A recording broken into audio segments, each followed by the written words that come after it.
Can you tell it's been a long time since I've done anything on Twitch? So, let me say all of that again. Kaut ai numiu, ma ai numiu, weru sial mako, ulte fitr, ka ai foru, or ai ngaru, let's say, litfiati le nafi. So it's my pleasure to try to stream to you guys today and teach an introductory lesson on the Nafi language. So without any further ado, let's jump right into this. What I have planned for today is a simple look at the way that we construct sentences in Nafi. And this is going to be very familiar to those of you who have some experience learning in the English language. We're going to look at sentence diagramming and how that can teach us to understand the role of words in a sentence and how we can apply the same role to the words in Nafi. So let's jump right in. In English, we have three basic parts of speech when we are talking about sentence structure. They are a subject, a verb or an action,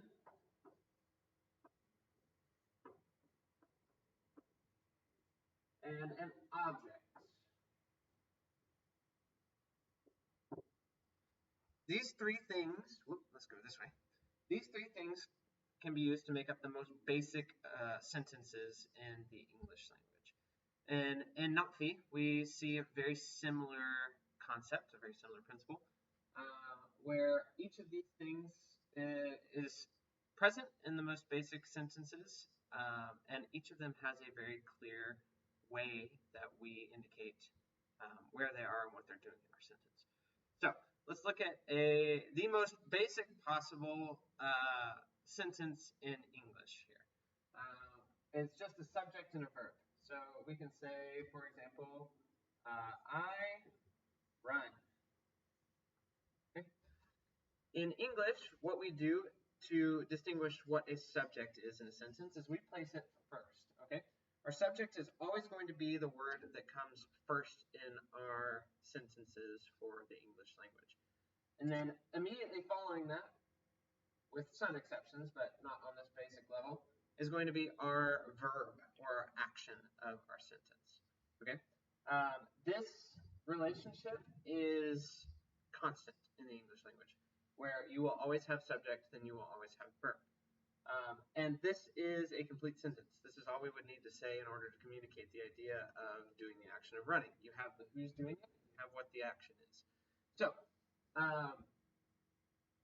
in Nafi, we don't have the same convention where we're working in a limited word order. In Nafi, we have what's called limited free word order, which means we can change the way that the words in a sentence are ordered or structured so that we can, and it's up to speaker preference, so that we can make a sentence flow the way that we would like it to.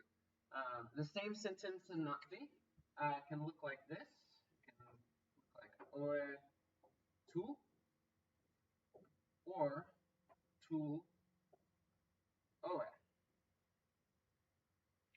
Both of those are valid Nafi sentences. Looks like I have lost the stream again. Stand by. I'm going to try to figure this one out.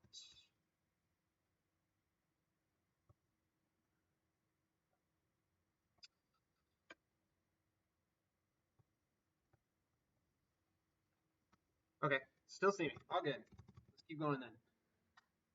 Sorry, OBS is giving me a disconnected, reconnecting note in the bottom. So, in Nafi, same sentence, two different word orders. Both are valid because of the way that Nafi works. Can I turn up the mic volume? Absolutely. Let's turn this guy way up here. Excellent. So, first sentence here in Nafi, it's the same structure. We've got subject first, then verb.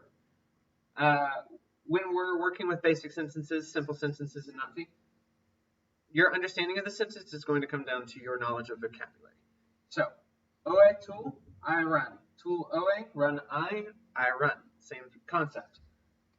Where this gets a little bit more difficult and where sentence diagramming and understanding the roles of words in a sentence is going to come into play is when we look at a sentence that adds our third type of word and part of speech, which is going to be our object. So places where we have a verb that translates action to something else is what a really simple definition of an object is. So we have to change verbs here, so we're going to work with a different verb entirely. And I think there's a really apropos one that we can work with here, which is the verb go, which means be at a place.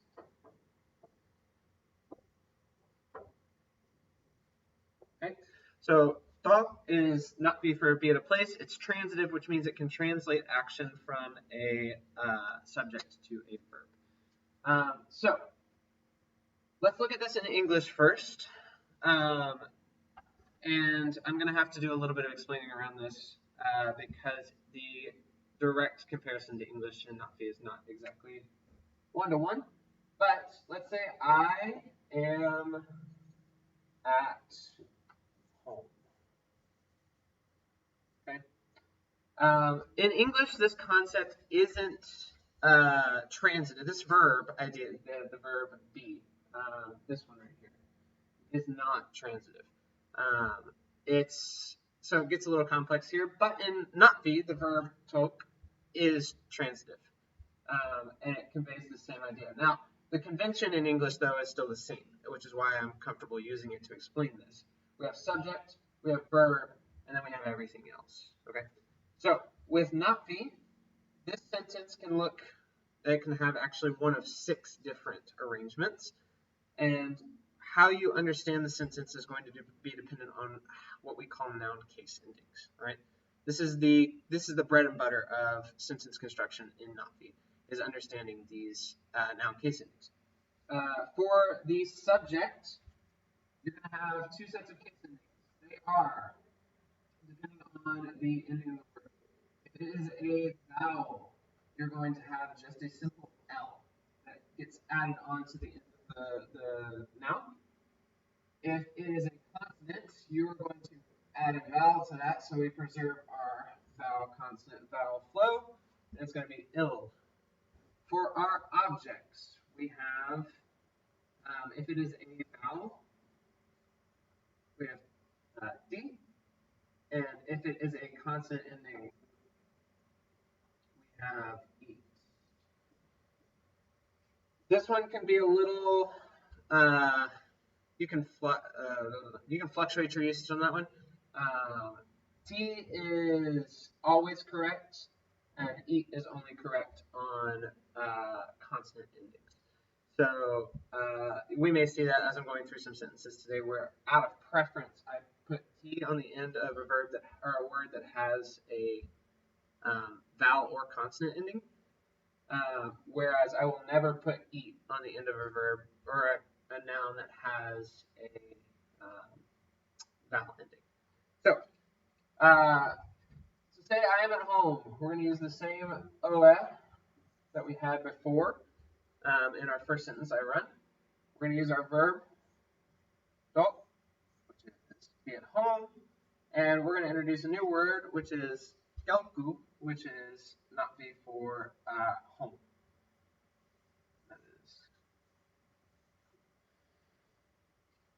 So if we were working with English, this would be correct. We have our subject, we have our verb, we have our object, the place that the verb, the action of the verb is translated to.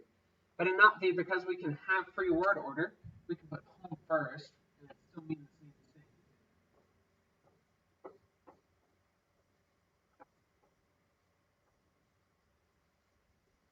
We have to specify what role each of our nouns is taking by adding our case endings. So what this is going to look like is for our subject, we are going to add our L case ending.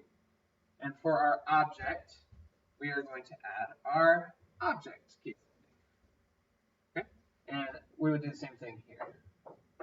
in order to indicate very clearly which role each of the nouns in this sentence is taking. So, well, Kelkuti, Kelkuti to well. Both sentences mean the same thing. I am at home, but we have the ability to change the structure of the sentence in order to make it flow or sound the way that we want to as speakers in Nakhi. And that really is the basics of sentence construction in the Nakhi language.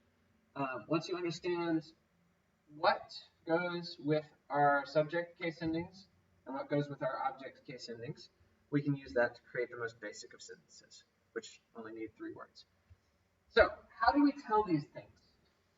There are some conventions in understanding these roles of words in English that I believe can be helpful in this scenario. So, in order to understand who the subject or what the subject of a sentence is, we often ask those exact same questions. Who or what is doing what? Okay, so who or what is doing? The answer to that question will frequently give you the subject of your sentence, the who or what of the sentence. The action is what is being done.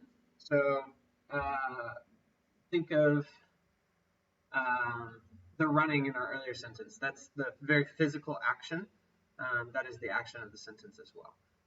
Being at home, maybe a little bit more of a passive action, but it's still an action nonetheless. And then our object. To ask this question, or to answer this question, we often ask who or what, we have our who or what, is doing what to what. So where is the action of the verb being done to, or how is that being modified? So the subject is modifying the object through the verb.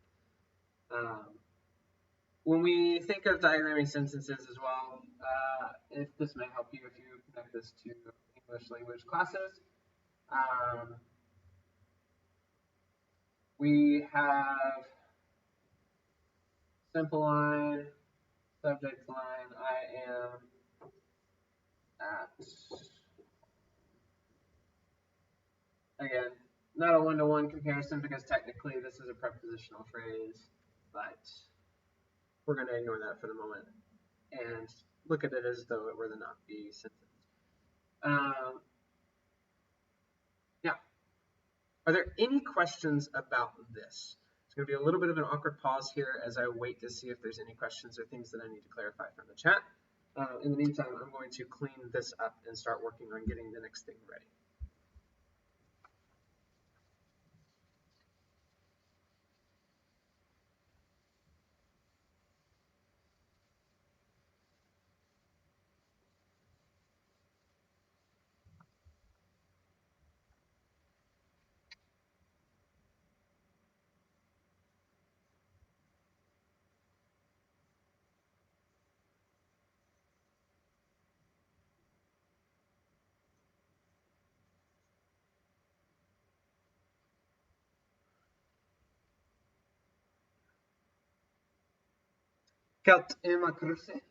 Yes, I will keep this up as a video on demand. I may also put it on YouTube.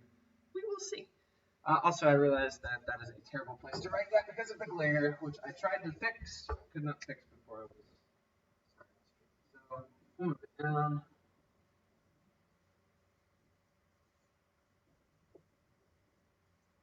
So for those following along at home, we're going to move into a little bit of practice in understanding concepts again.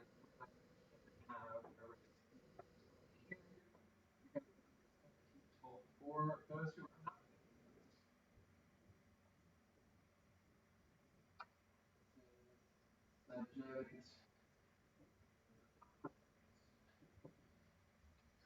So when you're looking at the sentence, we are going to identify what part of speech each of these words is. You don't need to know the meaning of the word. That's not necessarily the purpose of this exercise, although I will give them to you at the very end. So take a moment, give it your best guess. Well is what part of speech? Priority is what part of speech? And yom is what part of speech?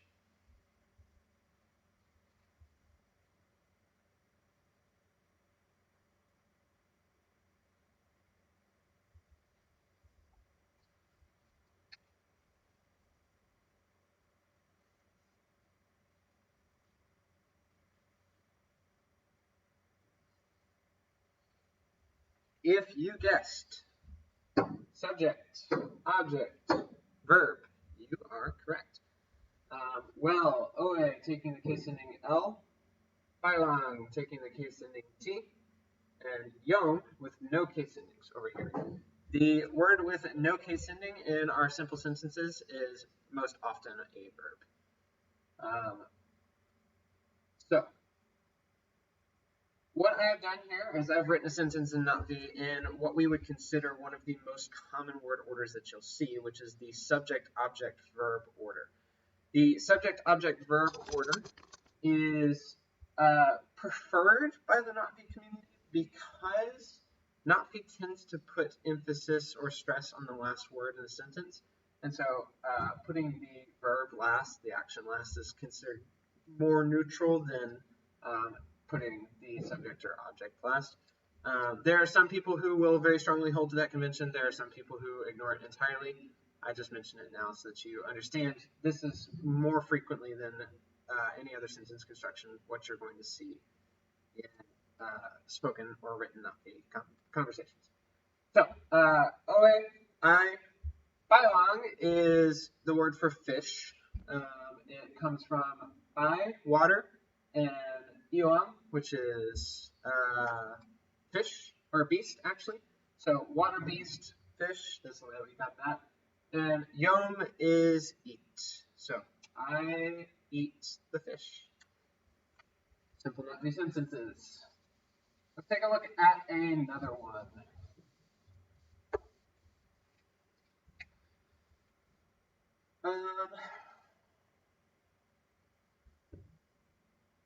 Here's one for relative for being at home.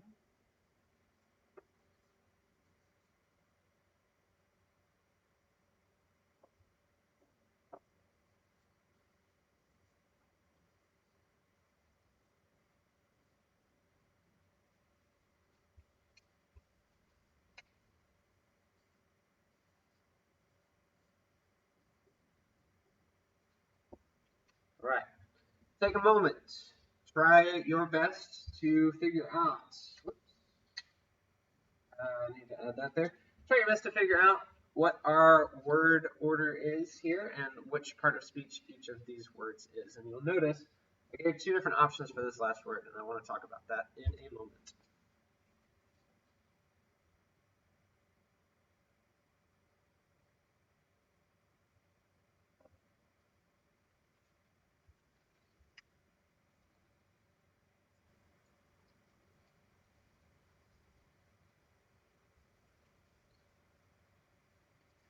All right. If you were able to guess subject, verb, object, yeah, those are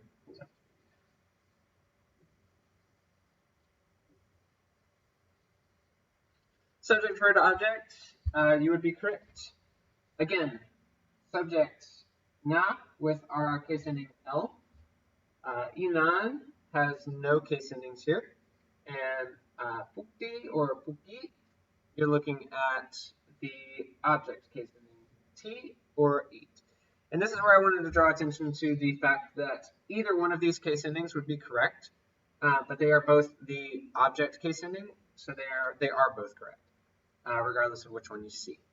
My natural inclination, as you noticed when I first wrote the sentence, is to put T at the end of this, but it really depends on what is coming next.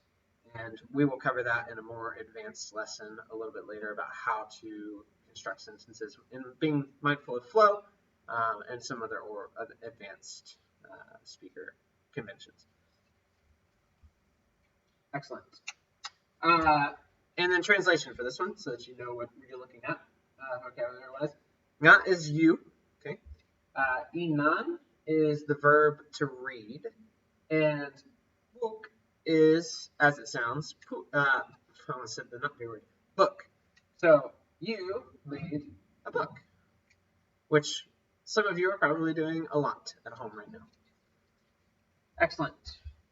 Let's get one more. That's right.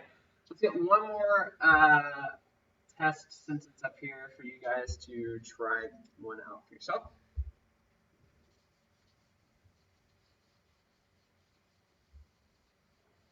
Let's see. What's a good one?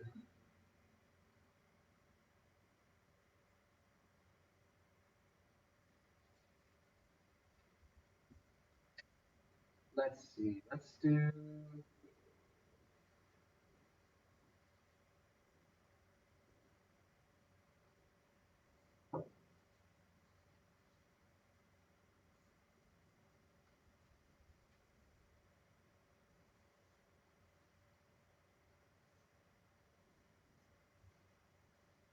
This is another thing I'm doing a lot of while I am staying at home and following the quarantine orders. Take a moment, try to identify different parts of speech, and then we will go over the sentence together.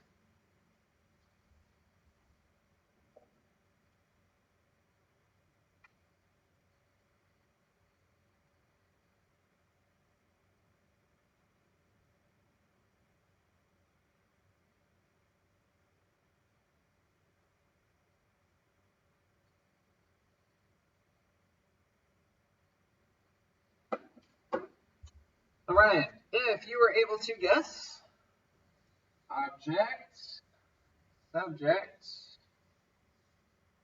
verb, you are correct. Panseo with the object ending T, Pol with the object ending L, and une with no object or no noun case ending is our verb.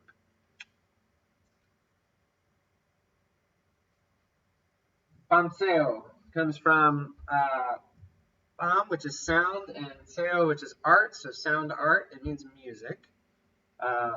Pol, you're looking at the third person pronoun meaning they, pol, with the case ending L.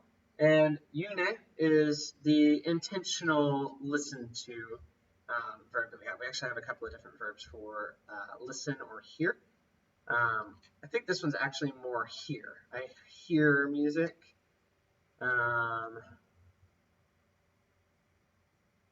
Yeah. I'm going to double down, put my foot in my mouth, and say that one is the hear. So I hear music. Excellent. So what I would like, and we are actually about to wrap this one up. This took way less time than I thought it was going to, unless we have any lingering questions about this subject. What I would like is if you participated in this, Stam is here. There we go. So une is listened to, I think. This is all going on a instant replay, so we get to laugh at me and my knowledge of Nazi for many, many months to come. What I would like is if you participated in this stream or if you're participating at home, you can create 3 or 4 sentences of your own, and you can send them to me privately on Discord or Twitter, and I will be more than happy to look over those for you and see how you did. And we should still be streaming because the power just went out. It's switching back over off of the generator, but I'm on a different network right now. Let's see. Sound is hearing something and hearing a bird that you don't have control over. You just hear it. Yeah. Okay. There you go. But this is basically going to be it for my first attempt at doing a live streamed not-fee lesson. So appreciate all of you guys coming out and taking a look at this. And for dealing with the technical difficulties, I think I'm going to avoid streaming on Sundays from now on and try to do Saturdays if I can, simply to avoid that problem of running out of wireless internet and power while I'm working up here. But I appreciate it. And I hope you all are staying safe and staying healthy in this weird and unprecedented time of our lives. As we would say in Natfi, Hayalavai, Ulte Kiavame.